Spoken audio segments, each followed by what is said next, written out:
Saudara, ada yang menarik dalam 1 bulan terakhir pada pergerakan saham BRI Syariah. Nah, jurnalis Kompas TV Putri Oktaviani dan juru kamera Mahesa Bismo sudah ada di Bursa Efek Indonesia. Selamat pagi, Putri. Jadi apa nih respons bursa untuk pergerakan BRI Syariah yang cukup liar beberapa akhir waktu ini dan bagaimana pergerakan IHSG hari ini?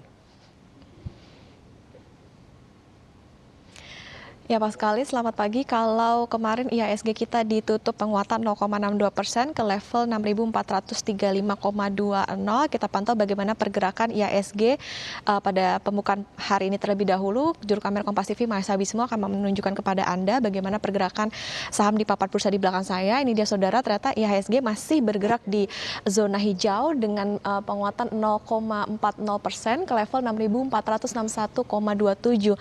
Kalau hari ini memang diprediksi IHSG masih tetap berada di level 6.400. Terkait dengan saham PT Bank BRI Syariah atau BRIS, Bursa Efek Indonesia ini menginformasikan adanya peningkatan harga saham. Kalau kami lansir dari RTI, ini memang kemarin ditutup ada penguatan 0,27% ke level 3.770. Kalau kita lihat selama 3 hari kemarin, ketika hari Senin ini ditutup 3.040, kemudian melesat di hari Selasa 23,68% ke level 3.760. Kalau kita lihat dari sejak akhir tahun 2020 bahkan peningkatannya cukup signifikan Pascal dan juga saudara, yakni 67,56%. Ini pula yang diduga menjadi pertimbangan atau dari manajemen bursa ini melihat ada sesuatu yang tidak biasa atau unusual market activity. Tetapi yang perlu digarisbawahi Pascal dan juga saudara, unusual market activity ini bukan berarti atau tidak serta-merta mengindikasikan adanya pelanggaran terhadap perundang-undangan yang terjadi dalam pasar saham.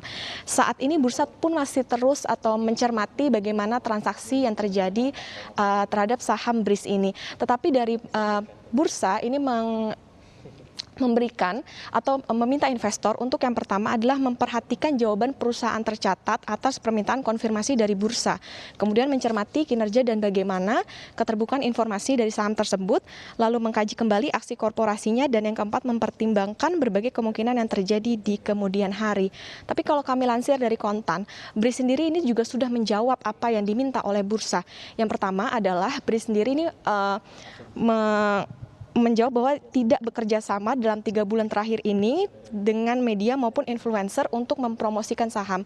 Yang kedua, BRIS tidak berafiliasi dengan public figure manapun. Dan yang ketiga tentunya BRIS tetap mengikuti bagaimana aturan dari Bursa Efek. Memang sejak awal pekan begitu BRIS memang dipantau ini terjadi penguatan yang signifikan menyusul rencana dari penggabungan 3 bank syariah anak usaha BUMN, yakni BRI Syariah, dan Syariah Mandiri.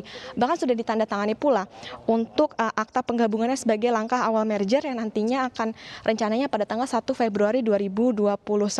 Penguatan dari BRIS ini memang dianggap oleh sejumlah analis ini sebagai angin segar begitu bagi sektor perbankan syariah di Indonesia, bahkan juga untuk menyasar ke sektor UMKM. Tetapi dari analis ini memberikan atau meminta untuk investor ini lebih untuk menahan dulu atau hold sampai di target harga 3.950. Paskalis. Terima kasih untuk ulasan Anda hari ini. Putri Oktaviani melaporkan langsung dari Bursa Efek Indonesia, Jakarta.